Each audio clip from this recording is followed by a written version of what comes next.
काशी विश्वनाथ ओगड़दानी त्रिकालदर्शी कैलाशी अविनाशी भगवान शिव, जिनकी पुनीत पावन शिव महापुराण की कथा संपूर्ण विश्व के कल्याण हेतु बाबा देवादिदेव महादेव की कृपा से, संतों के आशीर्वाद से माघ के पावन महीने में सीताराम सरकार के पावन चरणारविंद में माँ महाकाली के चरणों के भीतर बैठ अपन ये पावन शिव महापुराण की कथा पावागढ़ हलोल कंजरी से श्रवण कर रहे हैं। कथा मंडप में विराजमान परम पूज्य संत शिरोमणि महंत श्री रामशरण दास जी महाराज जी, श्री राम जानकी मंदिर कंजरी हालोल, अखिल भारतीय संत समाज गुजरात राज्य के आप उपाध्यक्ष हैं।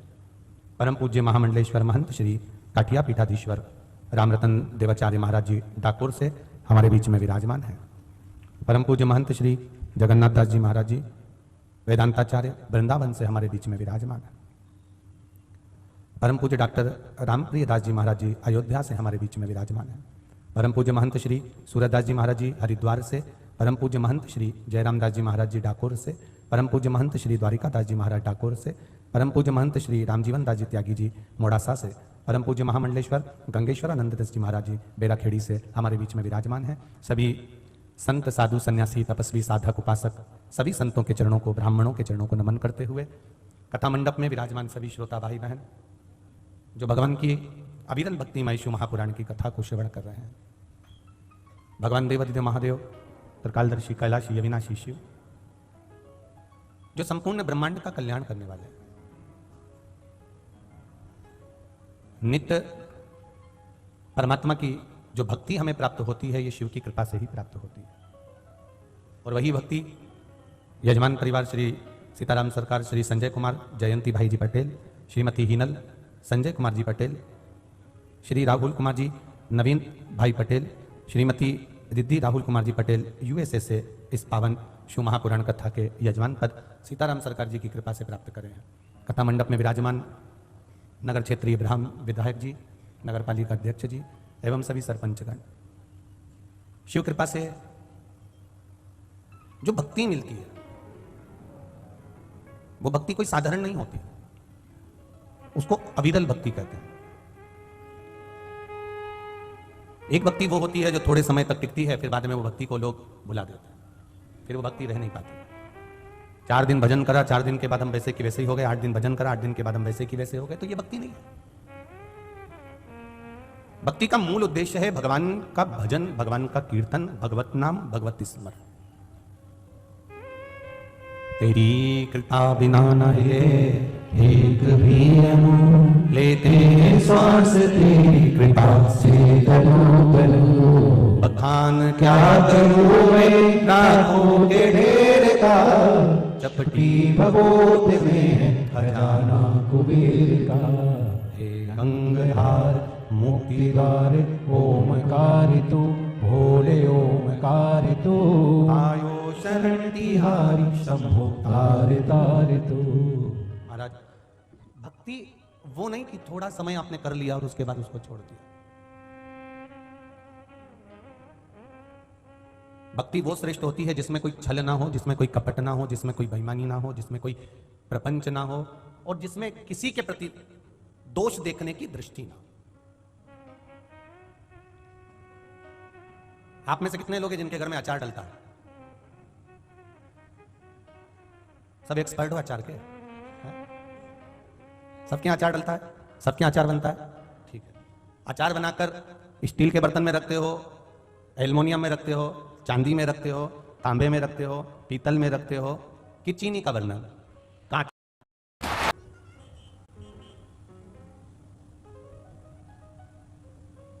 और अगर एल्युमिनियम का बर्तन में या तांबे के बर्तन में या स्टील के बर्तन में या पीतल के बर्तन में रख दो तो अचार अच्छा रहेगा?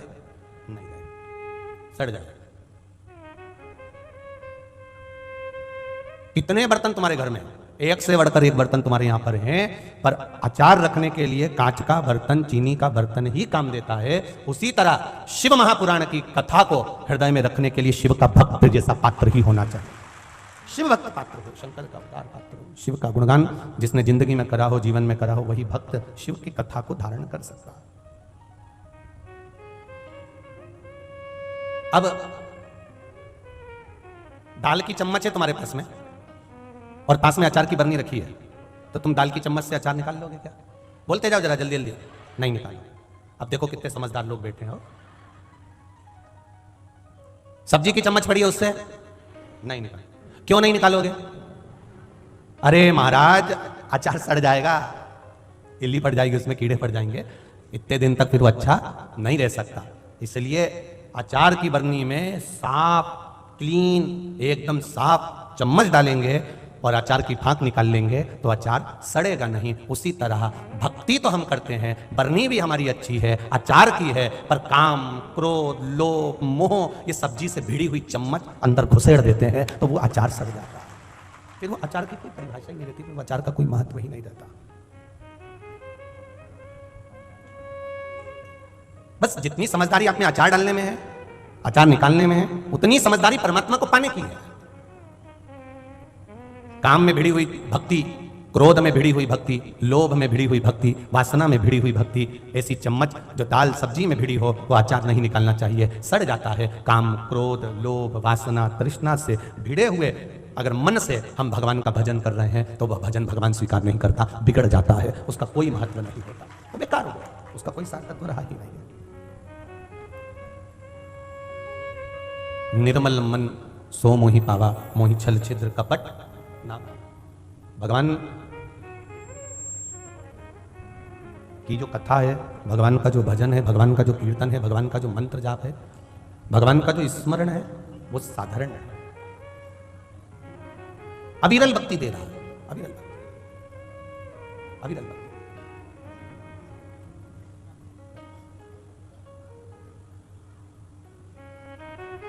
कल एक प्रश्न, हम जिग्नेश भाई जी के घर पे रुके हुए हैं, तो बाहर जब हम लोग यहाँ से कथा विराम देकर जब वहाँ पहुँचे तो वहाँ पर कुछ लोग खड़े हुए थे, उसमें से किसी एक ने प्रश्न दिया, महाराज जी अब गुजरात के लोग हैं, जरा प्रश्न भी बड़ा भारी ही करते हैं, तो प्रश्न जो दिया तो उन्होंने लिखकर दिया कि हनुमान चालीसा के अंतर्गत एक लाइन आती है, राम रसायन तुम्हारे पासा सदा रहो रघुपति के दासा। राम जी के पास में कौन सा रसायन, वो हनुमान जी के पास में कौन सा रसायन था, वो कौन सी जड़ी बूटी थी हनुमान जी के पास में, वो कौन सा रसायन था जिससे हनुमान जी राम जी के पास रहते थे। शिव महापुराण की कथा कहती है हनुमान जी महाराज दिन भर प्रति घड़ी, प्रति पल, प्रति क्षण श्री हनुमान जी महाराज भगवान के भजन में डूबे रहते थे, कथा में डूबे रहते थे, कथा सुनते रहते थे। कथा सुनते सुनते सुनते सुनते कानों में भी एक रसायन उत्पन्न हो जाता है, जिस रसायन से आप और हम भगवान की शरणागति में पहुंच जाते हैं। ये शिव महापुराण की कथा, ये भगवान की पावन कथा, ये किसी रसायन से कम नहीं है। राम रसायन तुमरे, और ये भगवान की कथा, भजन, कीर्तन, स्मरण, मंत्र, जाप, जो आप भगवान शिव का भजन कर रहे हो, कीर्तन कर रहे हो आस्था चैनल पर, फेसबुक पर, यूट्यूब पर, और कंजरी गांव में आकर आप कथा का रसतत्व ग्रहण कर रहे हो, ये रसायन है। अब ये रसायन, ये औषधि, ये रसतत्व, ये इतना प्रबल है कि इसका फल कैसा होता है, ये तो कथा जब विराम हो जाएगी, आप अपने घर चले जाओगे, हम अपने घर चले जाएंगे, तब आपको ज्ञात होगा कि इस रसायन का एक आनंद सुख कैसा है, इस रसायन का एक आनंद कैसा है, वो रसायन कितना हमारे जीवन को सार्थक कर सकता है, वो रसायन की आनंद का बता सकता। एक पत्र आया, ज्यादा पत्र तो हमने पढ़े नहीं अभी यार।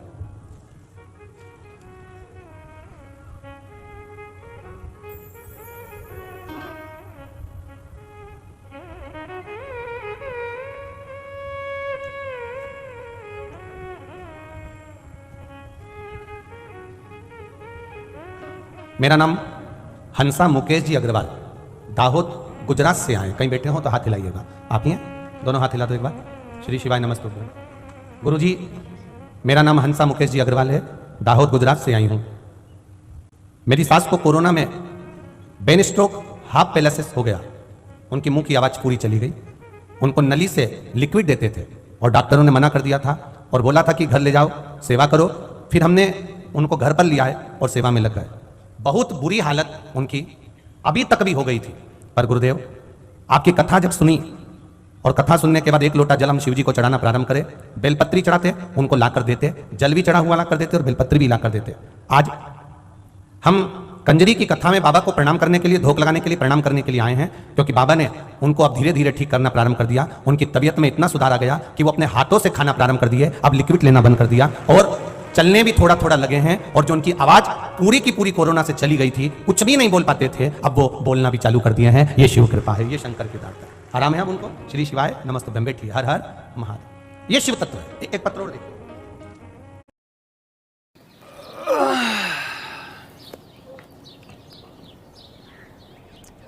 बताओ, ये 4 दिन पहले तो ये पौधा लगा था और आज इसकी ये हालत है। माली भी ना यार किसी काम का नहीं है, और पैसे लेने सबसे पहले आ जाएगा।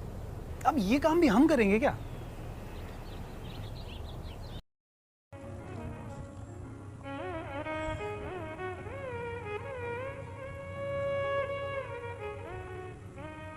मैं गांव सांवली, जिला बड़ौदा से हूं। मेरा नाम केशर प्रजापति है। कहीं बैठे हो तो हाथ हिलाइएगा। आप ही हैं? दोनों हाथ हिला दो ऐसा। श्री शिवाय नमस्तुभ्यम। मेरा नाम केशर प्रजापति है। मेरे कमर में गठान हो गई थी। मेरा आधा शरीर बेकार हो गया था। डॉक्टर को दिखाना प्रारंभ करा, डॉक्टर ऑपरेशन का बोलना प्रारंभ कर दिया। शरीर ने काम करना बंद कर दिया। बहुत बुरी हालत हो गई गुरुदेव। पूरा परिवार अस्त व्यस्त होने लगा। तब किसी ने, आपकी कथा आस्था चैनल पर आती है, उसका बताया। हमने कथा सुनना प्रारंभ करी और कुंदकेश्वर महादेव का नाम लेकर जल चढ़ाते, बेलपत्री चढ़ाते, और वही कुंदकेश्वर का जल लेकर आते। गुरुदेव, हम उसको सुबह से लेकर दोपहर तक पीते, थोड़ा थोड़ा थोड़ा थोड़ा। बाबा की कृपा से बेलपत्र खाते। आज बाबा की कृपा से दूसरी बार जब हम जांच कराने के लिए गए तो हमारी गठान गल चुकी है और मेरा शरीर ठीक हो गया है। इसलिए मैं यहाँ प्रणाम करने के लिए आई हूँ। श्री शिवाय नमस्तुभ्यम। आप ही हैं? आप ही को गई थी, आप ठीक है? आप बाबा की कृपा बनी रहे। श्री शिवाय नमस्तुभ्यम। गठान पूरी गल गई है, इसलिए हम बाबा को सांवली से यहाँ पर प्रणाम करने के लिए आए हैं। गुरुजी, एक लाइन इन्होंने बहुत अच्छी लिखी है। काशी के भोलेनाथ तेरी याद सताती है। गुरुदेव, पंडाल में बैठकर कथा सुनने का क्या फल होता है, ये सुनने वाले को 3 महीने में मालूम पड़ जाता है। ये शिव तत्व, ये शंकर, इसकी उधार क्या करुण महाराज। शिव कृपा। ये डमरू ऐसे ही नहीं रखा, इसमें भी पत्र है, ठीक है? इसमें भी लिखा हुआ है, वो पढ़ेंगे इसको भी, ठीक है? नहीं तो तुम सोचो आज गुरुजी क्या पता पुंगी मुंगी बजा के कुछ मदारी मदारी का काम करने वाले हो। इसमें पत्राया लिखा हुआ है, वो दोनों साइड, ठीक है? शंभु शरणे मांगू घड़ी रे घड़ी, दुख काटो दया करी न दर्शन आबो। शिव कथा करें। मेरा एक निवेदन कार्यकर्ताओं से, जो महेश्वरी बंधु या कंजरी गांव के बंधु लोग सेवा में लगे हैं, उनसे निवेदन है, पीछे जितनी भी महिलाएं बेचारी धूप में खड़ी हैं या बैठी हुई हैं, उनसे निवेदन है, इधर उधर कहीं पर भी जहां जहां पंडाल में जगह मिलती जाए, आप लोग वहां वहां जाकर बैठते जाओ। पंडाल में अगर जगह नहीं हो तो कहीं दुकानों पर कहां कहां जगह मिल जाए, वहां बैठकर आप कथा का रसतत्व ग्रहण करिए, या इस साइड में जहां जगह है वहां आकर बैठते जाइए। इतना सा थोड़ा सा कार्यकर्ताओं से निवेदन करेंगे। जो लोग महिलाएं बच्चे लोगों को ले लेकर धूप में खड़ी हैं, वो इधर उधर जहां जगह मिलती जाए वहां बैठते जाए। हर हर महादेव। शिव कथा करें। भगवान शंकर का गुणगान कर रहा है कि आपकी अविरल भक्ति, और उस भक्ति में छल नहीं हो, उस भक्ति में दिखावा नहीं हो।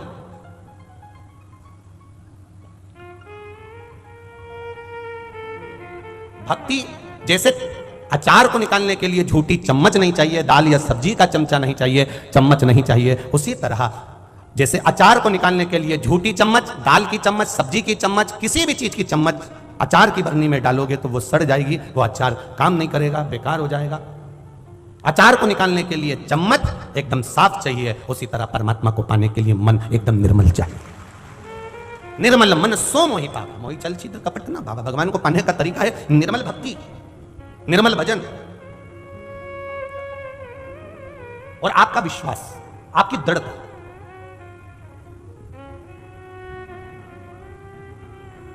अब कितना विश्वास होगा जरा विचार करिए। वो कारकोट सांप में जन्मेजय सर्प यज्ञ कर रहे हैं, आहुतियां दे रहे हैं, सांपों को पकड़ कर लाते हैं और आहुति देते जाते हैं। कुछ नहीं करा उसने, शिवजी के शिवलिंग के सामने जाकर बैठ गए। अब कितनी सरल शिव महापुराण की कथा है। कल की कथा में अपन ने श्रवण करा था, देवव्रत की बेटी का कल्याण कैसे हो गया। केवल मंदिर में जो कीचड़ हो जाता है चलने से, और उस कीचड़ को जो धोया गया, उसका जो पानी था वो उस पर चले गया और उससे उसका कल्याण हो गया। जरा विचार करिए कल्याण कैसे होता। कई लोग कहते हैं भगवान राम जब चले तो उन्होंने अपना चरण माता अहिल्या को लगाया और वो पत्थर से नारी प्रकट हो गई।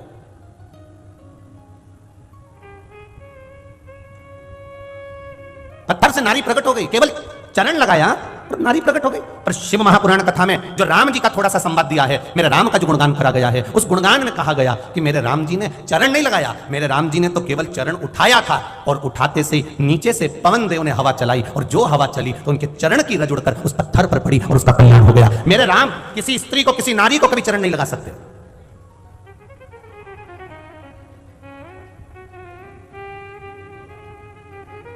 मेरे राम किसी स्त्री को चरण नहीं लगा सकते। कहने वालों ने कह दिया कि राम जी ने चरण लगाया पत्थर को और वो नारी हो गई। ना ना ना ना, मेरे राम जी को गुरु बाबा कह रहे हैं कि ये संत की पत्नी है, ऋषि की पत्नी है, गलती हो गई इसलिए पत्थर बन गई। तो फिर भी मेरे भगवान उसको लात लगे। हमारे सनातन धर्म में झाड़ू को भी अगर लात लग जाती है, पांव लग जाता है, तो बोलो रे कंजरी वालों, प्रणाम करते हो कि नहीं करते हो? झाड़ू को भी अगर लात लग जाए तो हम प्रणाम करते हैं। हमारे सनातन हिंदू धर्म में यहां तक वर्णन किया गया कि अगर पहले के समय में बुजुर्ग लोगों का पहले का नियम था, घर की कोई बड़ी, घर का कोई बड़ा गाय के गोबर से अगर घर को लीपता था तो छोटा उसमें से निकल कर जाती थी ना, छोटी बहू या छोटी व्यक्ति को निकल कर जाता था तो पहले उसको प्रणाम करता था, इसके बाद लात का निकल कर जाता था। यहां तक हमारा शास्त्र का, यह भारत की सभ्यता और यह भारत की संस्कृति है। दुनिया में गजन ना जाने कितने विधर्मी लगे हुए चारों तरफ से सनातन धर्म को नष्ट करने के लिए। नवयुवक बेटे और बेटियों को भटकाया जा रहा है, नवयुवक बच्चों को भटकाया जा रहा है, केवल इसलिए कि सनातन धर्म बर्बाद हो जाए, सनातन धर्म नष्ट हो जाए। लोग मंदिर ना जाएं, देवालय ना जाएं, भगवान के भजन पूजन ना करें, भगवान का स्मरण ना करें, भगवान का कीर्तन ना करें, भगवान का मंत्र जाप ना करें, भगवान की भक्ति में ना डूबें, केवल नवयुवक लोगों को भटकाया जाए। क्योंकि कारण एक है, एक कारण हमारे यहां पूर्व में भी कहा गया और आज फिर कह रहे हैं, किसी राष्ट्र को अगर बर्बाद करना है, किसी राष्ट्र को यदि गुलाम करना है, किसी राष्ट्र को अगर पूर्ण तरह से नष्ट करना है, तो पहले उस राष्ट्र की संस्कृति को, उसके संस्कारों को और उसकी सभ्यता को बर्बाद करा जाता है, फिर पूरा राष्ट्र बर्बाद हो जाता है। पूरा राष्ट्र बर्बाद हो जाता है। जिन्होंने कहा, तो कई लोग अपने अपने प्रवचन में अपने अपने भाव में कह देते हैं कि राम जी ने चरण लगाया और नारी तर गई। ना ना, मेरे राम जी जब उनको मालूम पड़ गया कि इसमें स्त्री है, उनको मालूम पड़ गया कि गलती के कारण श्राप लग गया, पत्थर की हो गई, तो मेरे राम चरण नहीं लगा सकते क्योंकि ये संत की पत्नी है। मेरे राम जी ने तो चरण उठाया था, उठाया, पवन देव को इशारा करा, उनने हवा चलाई और वो रज अहिल्या को लगी, पत्थर को लगी और वो स्त्री प्रकट हो गई। ऐसे मेरे राम है, उनको चरण लगाने की जरूरत ही नहीं थी।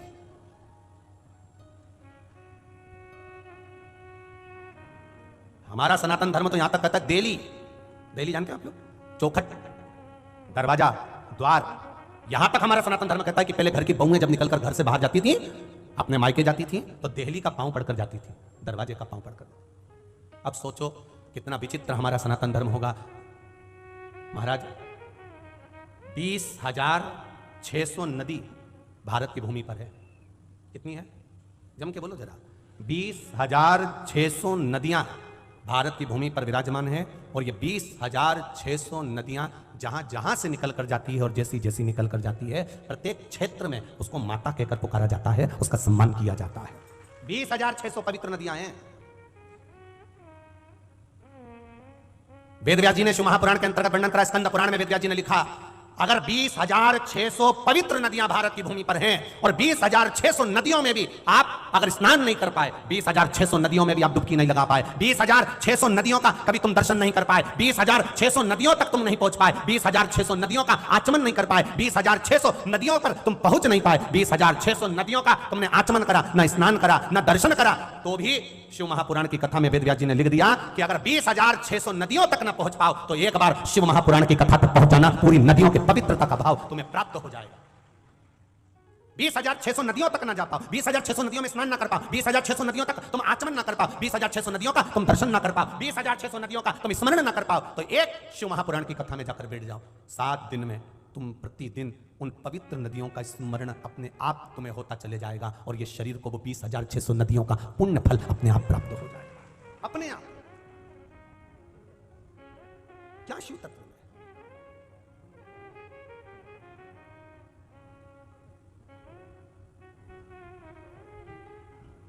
महाराज, ये तो वो अविरल गंगा है, अविरल भक्ति है जिसको हम लोग प्राप्त कर रहे हैं। किसी ने कहा भगवान की कथा कितनी बार सुनना चाहिए? हजारों बार सुनना चाहिए। ये है कंजरी के लोग, दमदारी से बोलते हैं चिल्लाकर, 1000 बार तो सुन ही लो। जितनी बार गाड़ी को चलाने वाला ड्राइवर जितनी बार गाड़ी चलाएगा चलाएगा चलाएगा चलाएगा उतना उस्ताद होते चले जाएगा, और जब उस्ताद होते चले जाएगा तो उसको फिर गाड़ी चलाने की ज़रूरत नहीं पड़ेगी। वो साइड में बैठेगा और अपने कंडक्टर से कहेगा तू चला, वो भी दूसरे को चलाना सिखा देगा और ऐसा चलाना सिखाएगा कि आराम से जो गाड़ी चलाना सीख गया, खूब मंझ गया, वो ट्रक के ऊपर आराम से गादी बिछा के सो जाता है। कंडक्टर को भी उसने दमदार बना दिया कि गाड़ी वो चला लेता है। उसी तरह जो बार बार शिव महापुराण की कथा को श्रवण करता है, सुनता है, हमने 10 बार सुनी, हमने 15 बार सुनी, हम 3 साल से सुन रहे हैं, हम 4 साल से सुन रहे हैं, हम आस्था चैनल पर सुन रहे हैं, हम ऐसे सुन रहे हैं, हम कथा को ऐसे श्रवण कर रहे हैं, हम मोबाइल पर श्रवण कर रहे हैं, हमने इतनी बार सुन ली। जितनी बार श्रवण करोगे, जितनी बार सुनते चले जाओगे, सुनते चले जाओगे, सुनते चले जाओगे, उतने उस्ताद बनते चले जाओगे। और ये विश्वास कहता है दूसरे को भी तुम कथा में लगा दोगे। ये विश्वास शिव महापुराण का, ये भरोसा शिव के तत्व का है, शंकर का।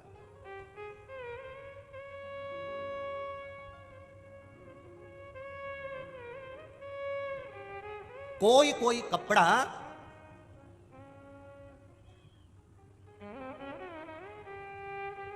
सस्ता होता है,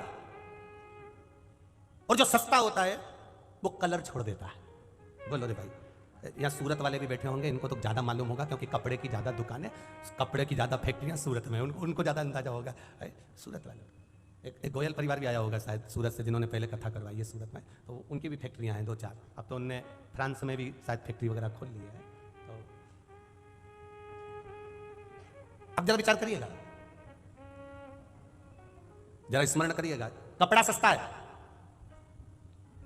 तो वो पानी में डाला, अब तुम्हें नहीं मालूम था कि ये कलर छोड़ देगा, और तुमने डाला और दूसरे कपड़ों के साथ डाल दिया तो उसने कलर छोड़ दिया। अब तुम्हें कितना गुस्सा आया, कितना, बताओ। मेरी भी मत्ती मारी गई थी, मैं भी कहाँ चली गई थी, मुझे क्या मालूम था कपड़ा कलर छोड़ देगा।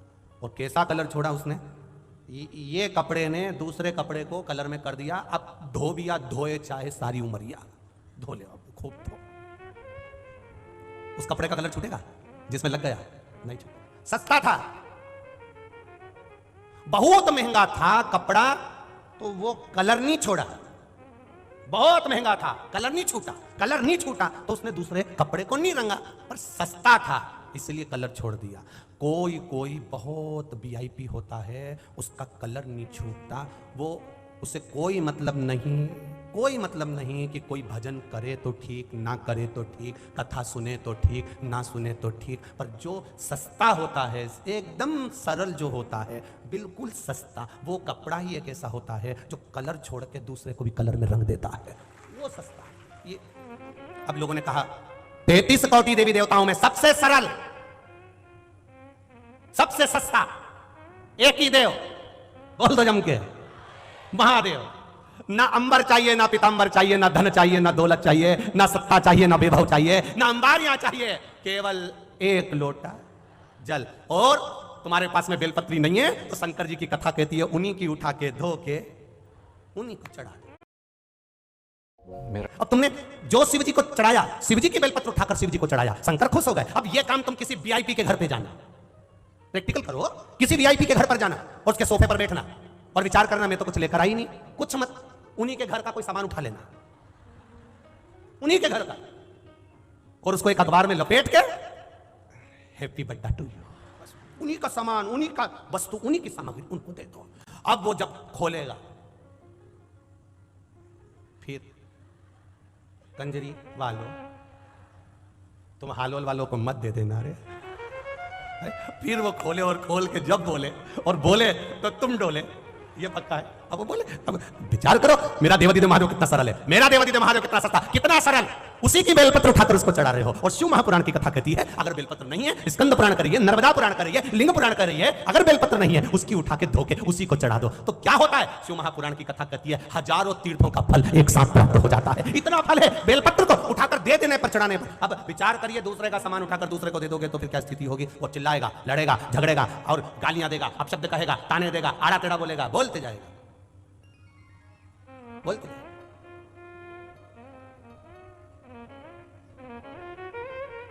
दे दिया उसको। अब इतना सरल देव कहां से लाओगे? बोलो, इतना सरल कहीं मिलने वाला? और उसने कह दिया अगर पानी भी नहीं है, बेलपत्र भी नहीं है, तो एक काम करो, बस मेरे पास में आके 3 बार ताली बजा दो।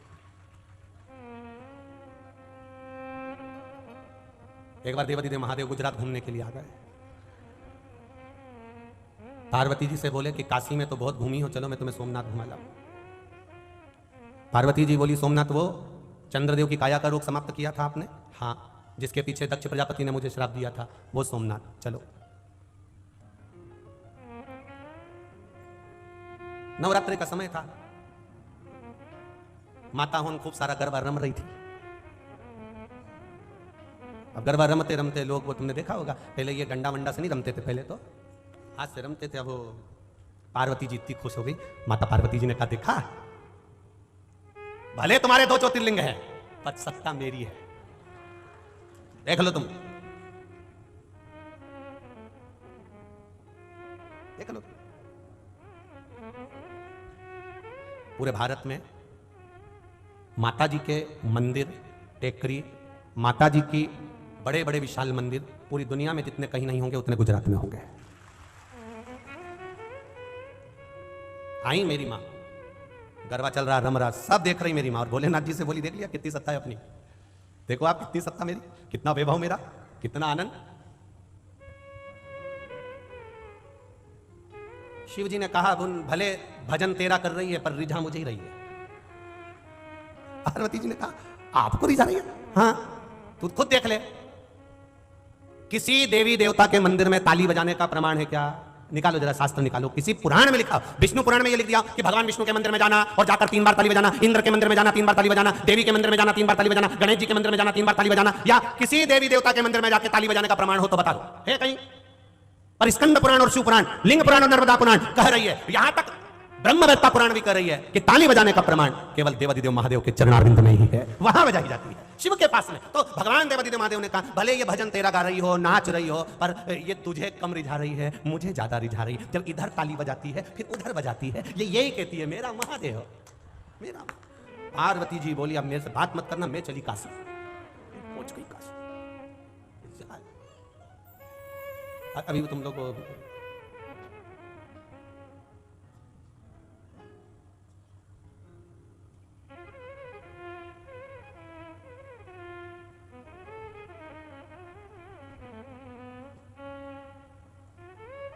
कहते, पंछी रे उड़ के जाना, माँ काली ने जय न। अब देखो, हम तो बोलेंगे तुम्हें ताली बजाई मतलब महादेव को रिझाया। जिस मंदिर में पूजन करती थी वो मंदिर वहां से टूट गया, पशुपतिनाथ व्रत 2 ही हो पाए थे और वो मंदिर ही वहां से गायब हो गया। अब 3 व्रत कहां करूं? कोई अहमदाबाद की है, पत्र नीचे है। जब से मंदिर टूटा है आज 1.5 साल हो गया, उसने 1.5 वर्ष से खाना नहीं खाया है। मेरा 3रा व्रत मैं कहां करूं?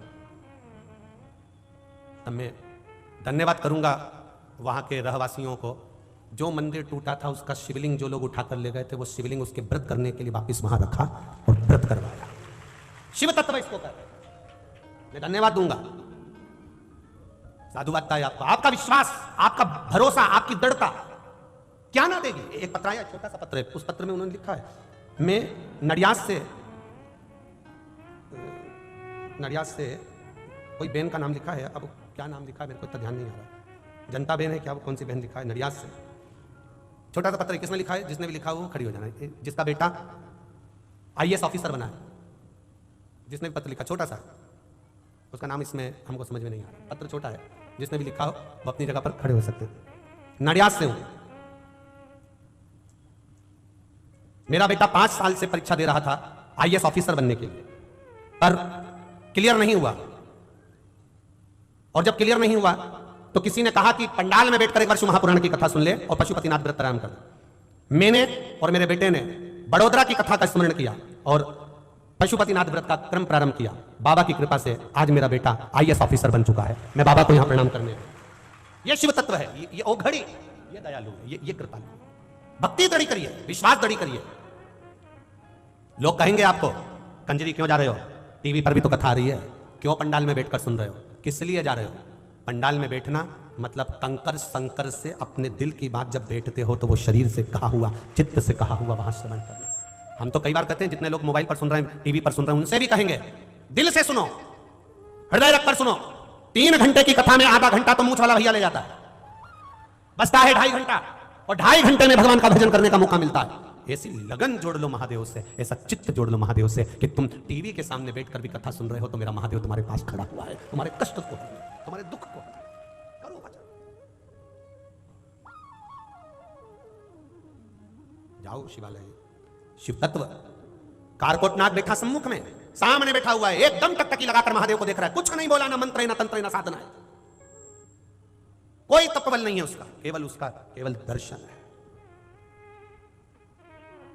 केवल दर्शन। कारकोटनाथ महादेव को देख रहा है, शिवलिंग को देख रहा है, केवल दर्शन। पुष्टि मार्ग में, वैष्णव धर्म में 5 दर्शन होते हैं। कितने दर्शन होते हैं? 5। हम नाथद्वारा के आटोयाम के दर्शन का वर्णन नहीं कर रहे हैं, हम पुष्टि मार्ग वैष्णव धर्म के अंतर्गत 5 दर्शन का मतलब कर रहे हैं। पहला दर्शन भगवान के चरणों का, दूसरा दर्शन भगवान के नाभि कोश का, तीसरा दर्शन भगवान के वक्षस्थल का, चौथा दर्शन भगवान की शिखा का, 5वां दर्शन भगवान के नयन का। ये हमारे वैष्णव धर्म के 5 दर्शन हैं, ये पुष्टि मार्ग के 5 दर्शन हैं। पहला दर्शन है भगवान के चरणों का दर्शन। जब हम भगवान राम जी के चरणों का दर्शन करते हैं, ठाकुर जी के चरणों का दर्शन करते हैं, लाल जी के चरणों का दर्शन करते हैं, मेरे गोवर्धन नाथ श्री जी बाबा के चरणों का दर्शन करते हैं, मेरे विश्वनाथ के चरणों का दर्शन करते हैं, तो हम बाबा से यही कहते हैं कि मेरे चित्त को, मेरे मन को, मेरी बुद्धि को आपके चरणों में समा लेना। दूसरा दर्शन है नाभि कोश का। नाभि का दर्शन जब हम करते हैं, मेरे राम जी की नाभि का करा, ठाकुर जी की नाभि का करा, नारायण भगवान की नाभि का करा, भगवान की नाभि का, देवादिदेव महादेव की नाभि का दर्शन करा। जब हम नाभि का दर्शन करते हैं तो देवादिदेव महादेव से कहते हैं, भगवान से कहते हैं, राम जी से कहते हैं, ठाकुर जी से कहते हैं, हे प्रभु आपकी नाभि इतनी गहरी थी जिसमें ब्रह्मा जी हजारों वर्ष तक तप करते रहे और आपने ब्रह्मा जी को कमल के पुष्प के ऊपर बाहर निकाल दिया। उसी तरह ये भव सागर बहुत गहरा है, हमको भी बाहर निकाल देना। ये नाभि का दर्शन कर रहा है, ये नाभि का दर्शन कर रहा है। तीसरा दर्शन है वक्षस्थल का दर्शन, भगवान के हृदय का दर्शन।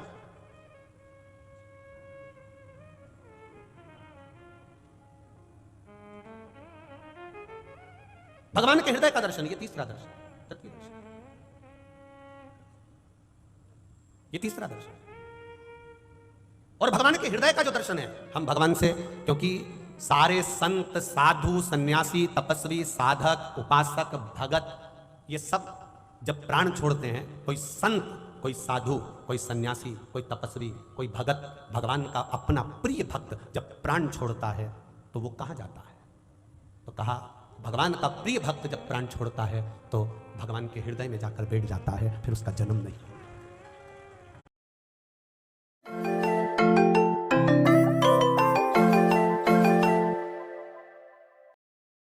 जन्म नहीं होता।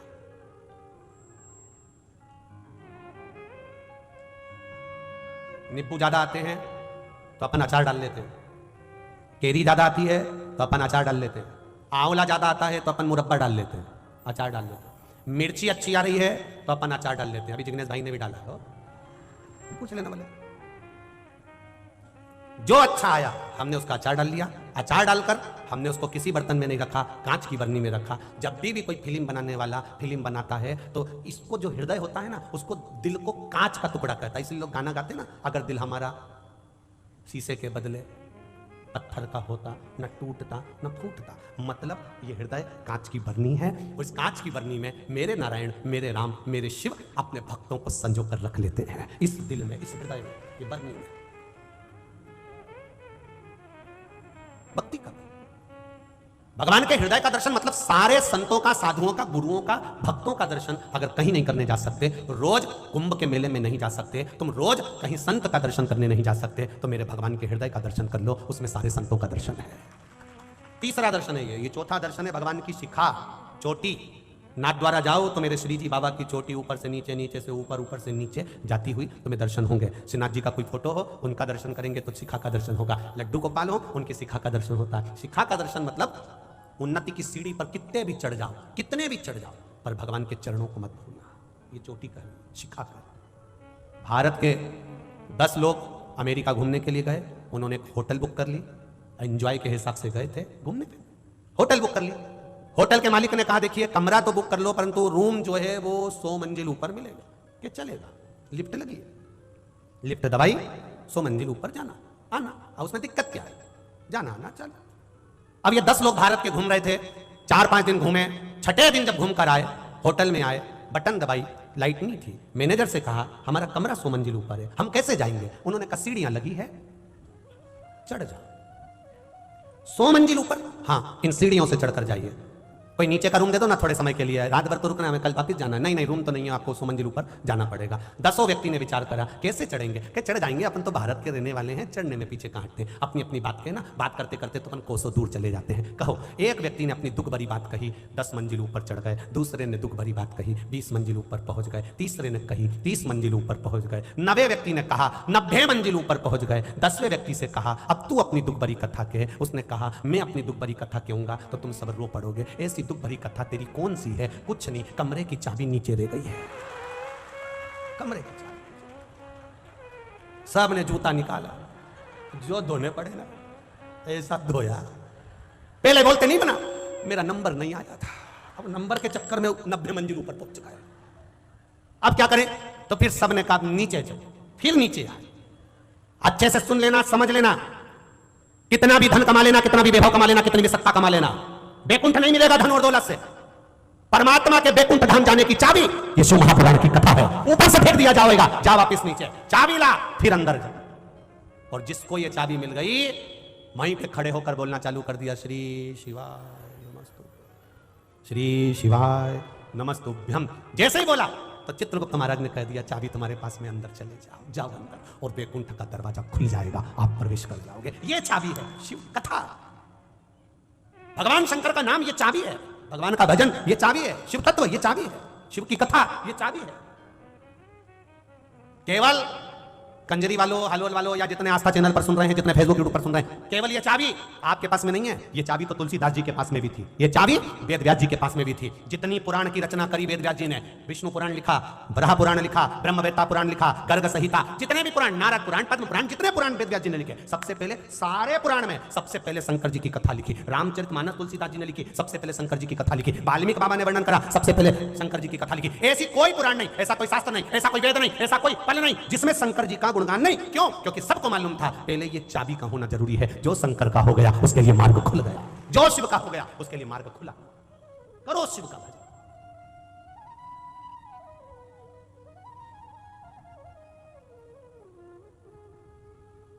अरे लुटा दिया भंडार काशी, कर दिया माला ओ काशी वाले ने, डमरू वाले ने, काशी वाले रे। शरीर में वो गया रक्त बना, शरीर में गया रक्त बना।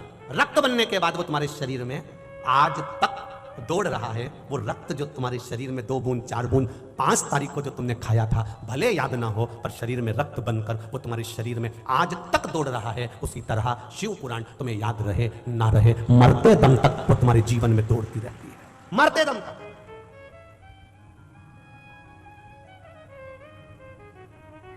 पहले कथा में कहा है, प्रत्येक मनुष्य 200 ग्राम भोजन ग्रहण करता है। कितने ग्राम? 200 ग्राम भोजन करता है। 200 ग्राम भोजन का 20 बूंद खून बनता है। कितना? ओनली 20, केवल 20 बूंद खून बना। बाकी का जो भोजन करा था वो मल में निकल गया, गंदगी में निकल गया। केवल 20 बूंद खून बना। 20 बूंद खून का 1 बूंद बल बनता है। शरीर में ताकत 20 बूंद खून में से 1 बूंद खून की ताकत इस शरीर को मिलती है, और वो 1 बूंद ताकत मनुष्य को चलाती रहती है और काम करवाती रहती है। जरा विचार करना, 200 ग्राम खाया तो 20 बूंद खून बना, 20 बूंद खून का 1 बूंद ताकत बनी, और वो तुमको घुमा रही है, चला रही है, फिरा रही है, काम करा रही है। उसी तरह 7 दिन की 21 घंटे की कथा होती है। 1 दिन में 3 घंटा, 7 दिन में 21 घंटे की कथा श्रवण करते हो। 21 घंटे की कथा में से मात्र थोड़ी सी कथा तुम्हारे जीवन में पहुंचती है, और वो थोड़ी सी कथा में से भी अगर 1 क्षण की भी बैठ गई तो वो तुम्हें शिव से मिला देती है। 1 क्षण की भी अगर मिल गई तो वो शंकर से मिला दे, देवादिदेव महादेव से मिला दे, भगवान शंकर से सामना करा दे। बहुत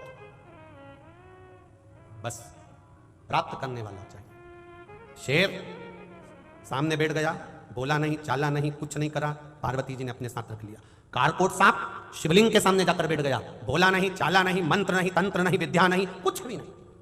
शिव महापुराण की कथा, शंकर भगवान का गुणगान, शिव का भजन, शिव का कीर्तन, शिव का स्मरण।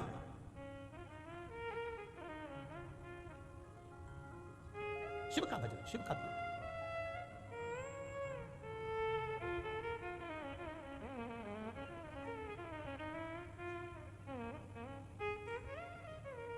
एक पत्र आया है पर हम उसको पढ़ेंगे नहीं। वो पत्र हम पढ़ेंगे नहीं, परंतु वो पत्र हम संत समाज को जरूर देकर जाएंगे। और जब भी एक निवेदन इस व्यासपीठ से कर जाऊंगा उस पत्र के लिए आदरणीय परम पूज्य महंत श्री रामचंद्र दास जी महाराज जी से और संपूर्ण संतों के पास में वो पत्र देऊंगा मैं गुरु महाराज को, पर पढ़ूंगा नहीं इस व्यासपीठ से। पर उस पत्र के लिए मैं निवेदन जरूर करूंगा कि इस पत्र का समाधान हम नहीं कर पाएंगे, इस पत्र का समाधान संत जरूर करेंगे। वो पत्र मैं पढ़ूंगा नहीं, वो पत्र ये पत्र में पत्र है वो निकाल के रख दूंगा, मैं देकर जरूर जाऊंगा। और बड़ा विचित्र पत्र है, बड़ा विचित्र, और उसका समाधान संतों के पास में है, उसके सिवाय किसी के पास उसका समाधान नहीं। संत जब हुंकार भरते हैं तो अच्छा अच्छा समाधान हो जाता है।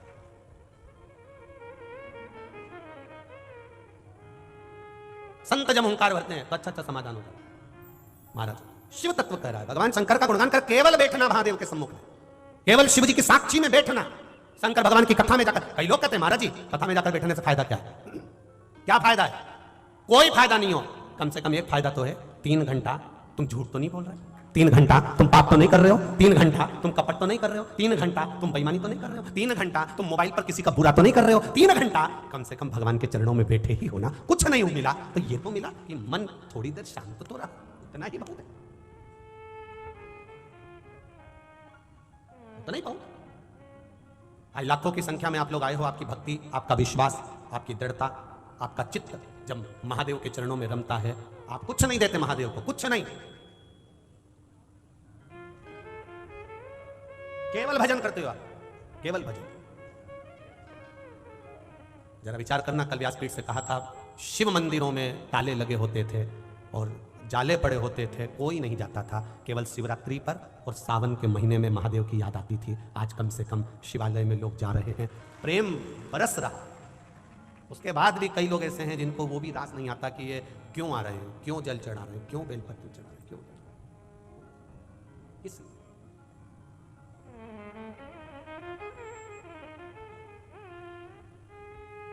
कल एक पत्र था,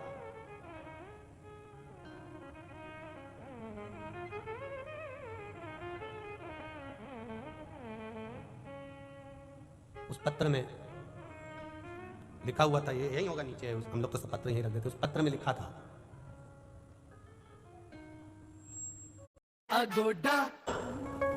शिव महापुराण के मूल मंत्र का तत्व ग्रहण करें।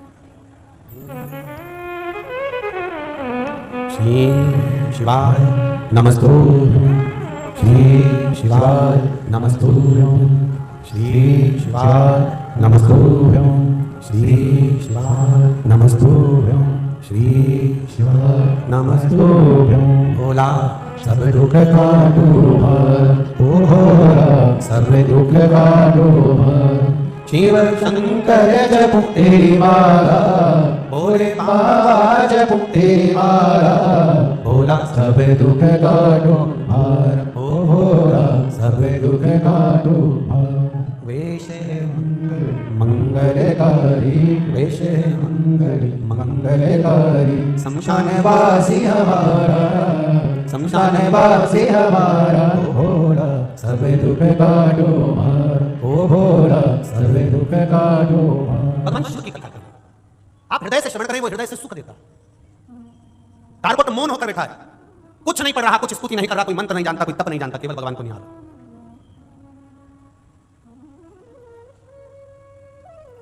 बस शिव प्रकट हो गया। तारकोट तू वासुकी नाग का भाई है, शेष नाग का भाई है, सर्पों में भी ऐसा सर्प है जिसको डस ले उसका शरीर सड़ जाता है, तड़प तड़प कर व्यक्ति मरता है। क्या चाहिए तुझको, क्यों मेरे सामने बैठा? बस बैठा ही था तो भोलेनाथ जी प्रकट हो गए।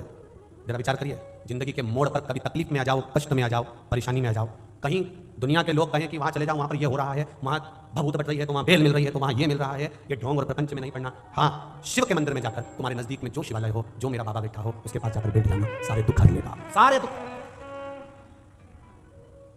एक पत्र है,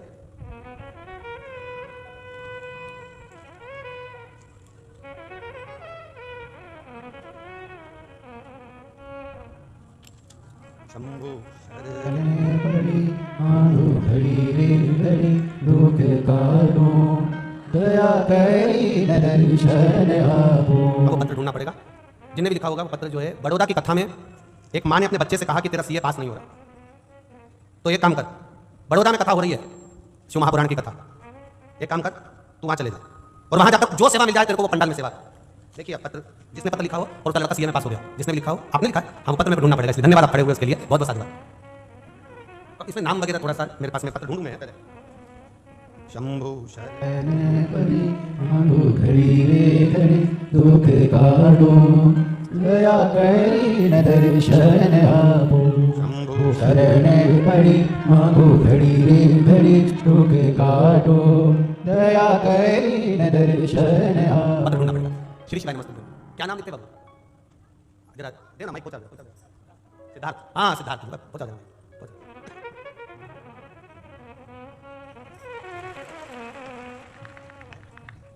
अच्छा शिवलिंग का फोटो है? हाँ शिवलिंग का फोटो है। ये तो ढूंढ लो। सिद्धांत गदिया वाइसी समाज से ये? है। हाँ शंभू। बड़ौदा गुजरात से, मूल निवासी राजस्थान में चित्तौड़गढ़ जिला से, सावा गांव से हूँ। मेरा लड़का सिद्धांत जी गांधिया सीए फाइनल की परीक्षा में रह गया था। टीवी पर हम कथा सुनते थे और बाबा देवादिदेव महादेव से यही प्रार्थना करी कि कैसे भी इसका सीए फाइनल हो जाए। जब ये भी हताश होने लगा तब इससे कहा कि बड़ौदा में शिव महापुराण की कथा हो रही है, तो एक काम कर, वहां सेवा करने चलेगा। और बाबा की कृपा ऐसी रही, सेवा कर आया है और बाबा की करुणा से सीए फाइनल में पास हुआ है। ये शिव तत्व है। बधाई बाबू आपको, बहुत बहुत। श्री शिवाय नमस्ते बेटी। हर हर महादेव। एक पत्र और आया है, बड़ा सुंदर, वो भी देखिए।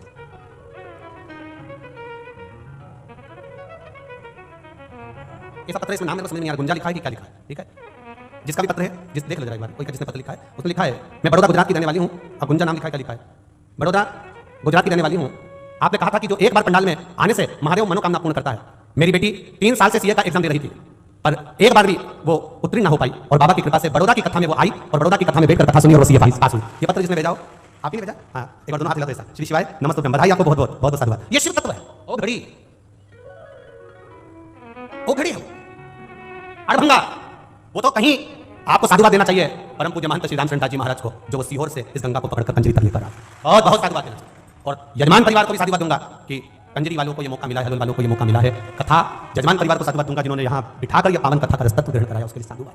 बहुत क्या मिलेगा ये तो 3 महीने के बाद में जब तुम अगली कथा में बैठे मिलोगे तब मालूम पड़ेगा कि बाबा ने क्या दिया। ये वो जाने उसका केवल तुम्हारा भजन, शंकर का गुणगान, शिव का स्मरण, शिव भक्ति को करो, शिव तत्व को जानो शंकर। और जैसा आपको मौका मिला है, बुरहानपुर वालों को मौका मिल रहा है 3 तारीख से 9 तारीख तक फरवरी 2 बजे से 5 ये शिव तत्व। और देखो आज कथा का तो 6ठा दिन होगा, कल कथा का 7वां दिन होगा। आज कथा तो ये समय हो गई, कल की कथा सुबह 9 बजे से 12 बजे तक रहेगी। मेहमान घर से जब जाते हैं तो बच्चों को कुछ ना कुछ देकर जाते हैं। मेरा महादेव भी आपके दिन जाता है तो कुछ ना कुछ देकर भी जाता है, कुछ ना कुछ देकर जाता है। कल कथा सुबह 9 बजे से 12 बजे तक होगी कंजरी में, पर टीवी पर कथा का समय यही कितनी बजे? 2 बजे से 5 बजे तक रहेगा। टीवी में कथा का समय यही, कथा का समय, पर कंजरी में कथा का समय 9 बजे से 12 बजे तक। अपने परिवार वालों को, इष्ट मित्रों को कह दो, एक दिन की कथा सन लगाया सुन लिया, चित्त धाम आनंद। शंभु शरणे मांगो घड़ी रे घड़ी दुख काटो, दया करी न दर्शन आपो। शिव तत्व की ऊर्जा। कारकोट मांग तुझे क्या चाहिए, तू बस मेरे सम्मुख में बैठा है, केवल बैठा है, मांग ले। एक पत्र और है। मैं जसवंत सिंह पत्नी उषा देवी, निवासी बाला सिंदूर, बढ़िया देवाल जिला महिसागढ़ गुजरात। मेरा मोबाइल नंबर ये है, कहीं बैठी हो तो हाथ हिलाइएगा जिन्होंने पत्र लिखा, जिन्होंने भी पत्र लिखा हो। मैं जसवंत सिंह पत्नी उषा देवी, निवासी बाला सिंदूर, बढ़िया देवासा, महिसागढ़ गुजरात। कहीं बैठी हो तो हाथ हिलाइएगा, बैठिए पीछे, हाथ हिला दीजिए, हाथ दिखाए। श्री शिवाय नमस्ते। गुरु जी, मैं उषा देवी श्री राम शिव महापुराण कथा कंजरी हालोल से पंडाल में बैठकर कथा सुन रही हूँ। आपने कहा था पंडाल में बैठकर कथा श्रवण करने से क्या मिलता है वो बाबा ही जान सकता है। पर गुरुजी आज मैं पत्र इसलिए लिख रही हूँ, मैं 3 चीजें लेकर पंडाल में कथा सुनने के लिए आई थी 7 दिन के लिए, और बाबा ने 7 दिन के अंदर मेरी तीनों मनोकामना पूर्ण कर दी। मैं बाबा को प्रणाम करती हूँ। मेरे बच्चे का कान का ऑपरेशन होना था, उसका पर्दा बेकार हो गया था। गुरुदेव बाबा की कृपा से मैं कथा सुनने के लिए आई और वहां से सूचना आई कि ऑपरेशन की जरूरत नहीं है, बच्चा ठीक हो गया। मैं क्या क्या बखान करूं? 3 चीजें मेरी बाबा ने मुझे प्रदान कर दी, यहीं बैठे बैठे। ये शिव तत्व है। दिल से सुनो, चाहे राम जी के दर्शन करो, चाहे कृष्ण के करो, चाहे शिव के करो। बैठो बहन, श्री शिवाय नमस्ते। चाहे तुम्हारा मन पड़े वहां जाओ, पर दिल से उसका गुणगान करो, दिल से करो। आप करो भजन उसका दिल से, स्मरण करो दिल से, सुनेगा। शिव कथा कर रही है। एक क्षण भी मिले, एक दिन भी मिले, आधा घंटा भी मिले, 5 मिनट भी मिले, 15 मिनट भी मिले, उसको नहीं छोड़ना। प्रयागराज वालों को संतों की कृपा से 2 दिन मिले, 30 और 31 जनवरी, 4 बजे से 7 बजे प्रयागराज के मेले में। 1 घंटा भी मिले, 15 मिनट भी मिले, तो ले उसको, शिव तत्व को धारण करो, शिव को कहा काकोट मांग तुझे क्या चाहिए? बाबा मुझे कुछ नहीं चाहिए, सर्प यज्ञ हो रहा है, आहुतियां दी जा रही है, मुझे भी ढूंढा जा रहा है आहुति देने के लिए, इसलिए मैं आपकी शरण में आ गया। शंकर जी ने कहा, जब घबराया हुआ, हारा हुआ, परेशान व्यक्ति, परेशान जीव जब मेरे पास में आता है तो मैं उसको अभय दान दे देता हूं, उसको भय नहीं रहता, भय से मुक्त हो जाता। अब भय नहीं है तेरे को, चिंता मत कर, मुझे ढूंढेंगे, मार देंगे, आहुतियां दे दी जाएगी, जन्म जैसा कर रहे हैं, मेरी आहुति भी चली जाएगी, क्या करूं मैं भोलेनाथ जी? भोलेनाथ जी कहते चिंता करता। शिवलिंग के नजदीक में आने के बाद, शिवलिंग के पास में जाने के बाद व्यक्ति को अपनी जो भी टेंशन है, जो भी चिंता है, जो भी परेशानी है, वो छोड़ देना। किसके ऊपर छोड़ देना? जो लोटा भर के जल चढ़ा रहे हो महादेव के ऊपर जल चढ़ाते समय सब छोड़ते जाओ कि अब तुम्हें संभालना है। ये हाथ मैंने आपको पकड़ा दिया है, अब मुझे नहीं संभालना, अब आपको संभालना। अब सौंप दिया इस जीवन का सब भार तुम्हारे हाथों में। संपूर्ण अपने जीवन का सारा तत्व शिव जी को दे दिया। जैसे आज पूरा भारत मां नर्मदा जी की जयंती मना रहा है, मां नर्मदा जी का जन्मोत्सव मना रहा है। सभी को मां नर्मदा जी के जन्मोत्सव की बहुत बहुत बधाई। संपूर्ण भारतवासियों को मां नर्मदा के प्राकट उत्सव की जन्मोत्सव की बधाई। तब बल बढ़ा नर्मदा जी ने क्या करा था?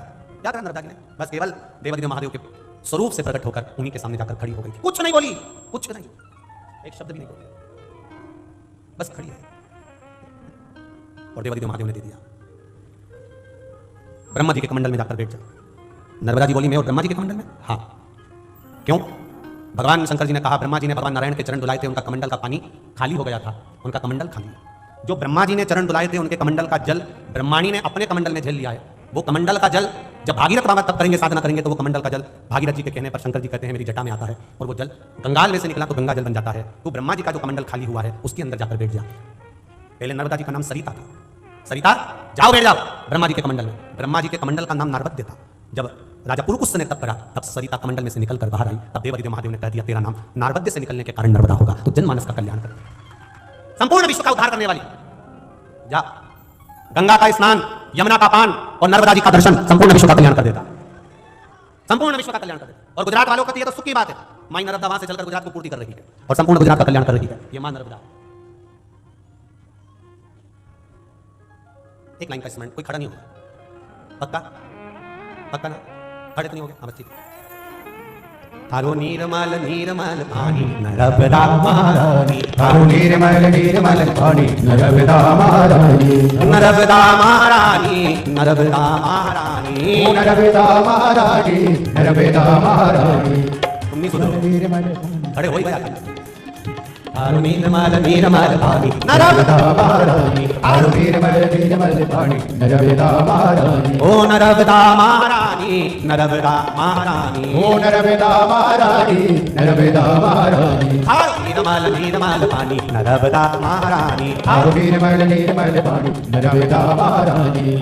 थारा जल मां विष्णु जिनाए, थारा जल में विष्णु जिनाए, ओ थारा जल मां विष्णु जिनाए, थारा जल में विष्णु जिनाए। विष्णु जिनाय मैया डुबके लगाई, विष्णु जिनाय मैया डुबके लगाए, विष्णु जिनाय मैया डुबके लगाई, विष्णु जिनाय मैया डुबके लगाए। हो सेवा हो अति सेवा करे लक्ष्मी रानी, माई नर्मदा महारानी, ओ थारो निर्मल निर्मल पानी नर्मदा महारानी, ओ थारो निर्मल निर्मल पानी नर्मदा महारानी, ओ नर्मदा महारानी, नर्मदा महारानी, ओ नर्मदा महारानी, नर्मदा महारानी। थारो नीरमल नीरमल पानी नर्मदा महारानी, थारो निर्मल निर्मल पानी नर्मदा महारानी, ओ थारो नीरमल नीरमल पानी नर्मदा महारानी, थारो निर्मल निर्मल पानी नर्मदा महारानी। नर्मदे हर हर महादेव। जाओ शिव कथा कर रही है, भगवान शंकर का गुणगान कर करो, तप साधना चित्तवृत्ति स्मरण, बस आप कृपा कर दो महादेव। शिव जी ने कारकोट नाग को कहा, सुन कारकोट, सुन ले कारकोट, तू मेरी शरणागति में आ गया है, विश्वास रख, जन्मे जय मेरे शिवालय के सामने आए हुए को उठाकर नहीं ले जा सकता। बैठ जा कारकोट, शिवलिंग के नीचे छुप कर बैठ गया, छुपाए बैठा। शंकर भगवान ने फिर कहा कारकोट तुझे छुपने की जरूरत नहीं है, तू प्रकट हो जा, सामने आ। जो शंकर का होता है उसको डरने की जरूरत नहीं होती है। अकाल मृत्यु वो मरे जो काम करे, चंडाल का काल उसका क्या बिगाड़े जो भक्त हो महा काल का। जो शिव का उपासक होता है उसको भय नहीं। भाई किस चीज का? भगवान देवादिदेव महादेव के पुत्र षडानंद कार्तिकेय जी द्वारा तारकासुर को मरना है। कार्तिकेय जी से माता पार्वती जी ने कह दिया कि तुम तारकासुर को मार दो, पर तारकासुर के हृदय में शिव का निवास, शंकर जी का निवास। पूरी पुराण उठाकर देखना तुम, शिव पुराण। यहां अगर कहीं गीता प्रेस गोरखपुर की कोई दुकान लगी हो तो वहां से शिव पुराण लेकर जाना, पढ़ना, हम भी वही पढ़ते, पढ़ो उसको।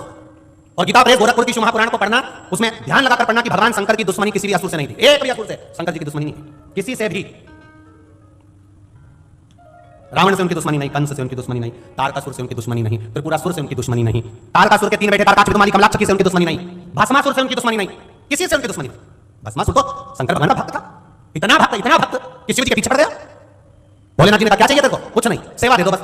जैसे कोई गुरु जी के पास जाए होता है कि साहब हमको यहाँ पर क्या करना बता, सेवा करना, कुछ भी ले लो, जो तुम्हारा मन करे वो सेवा लो। शंकर जी ने कहा सेवा तुझे जो चाहिए वो ले ले। नहीं आप बताओ मेरी सेवा क्या है? शंकर भगवान ने कहा ऐसा करा कर, रोज मेरे लिए चिता की भस्म ला के दिया कर, उन्हें शरीर पे लगाऊंगा, बस इतनी सेवा तेरी है।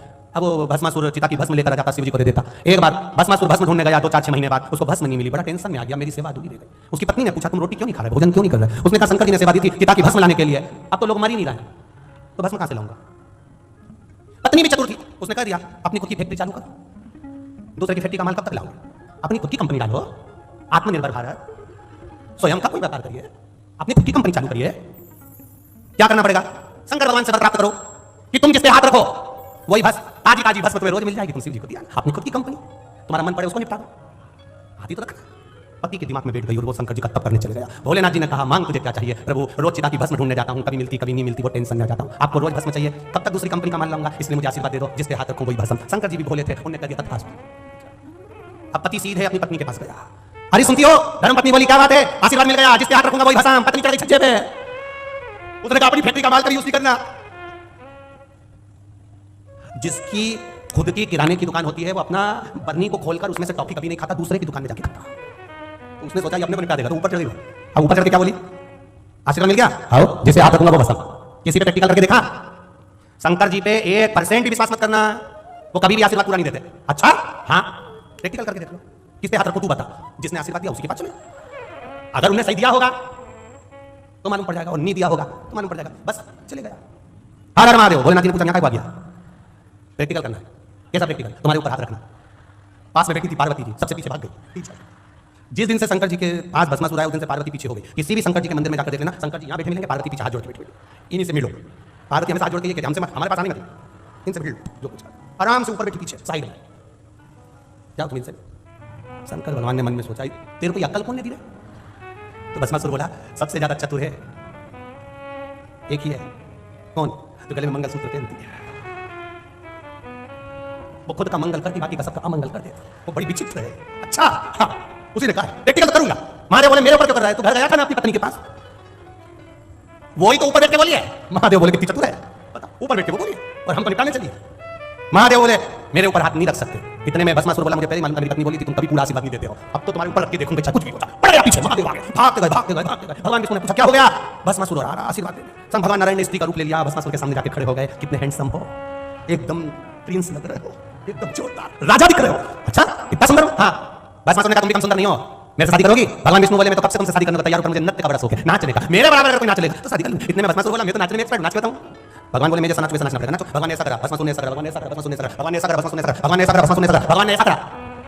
भस्मासुर आप शिव शिव है, शंकर शंकर है, ओगड़ी है। मेरे पास आने के बाद भस्म तो यहाँ शिव कहते हैं मेरे नजदीक आने वाले को भय से मुक्त कर देता हूं। वो देव अधिदेव महादेव है, कोई साधारण नहीं है मेरा देव अधिदेव, सहज नहीं महाराज, किसी से बैर नहीं मेरे महादेव का, सबसे प्रेम है। ऐसा मेरा महादेव है। भगवान शिव कालकोट को आनंद प्रदान करते हैं और पार्वती मैया शिव जी से कहकर भगवान श्री गणेश जी का ब्याह पक्का करती हैं।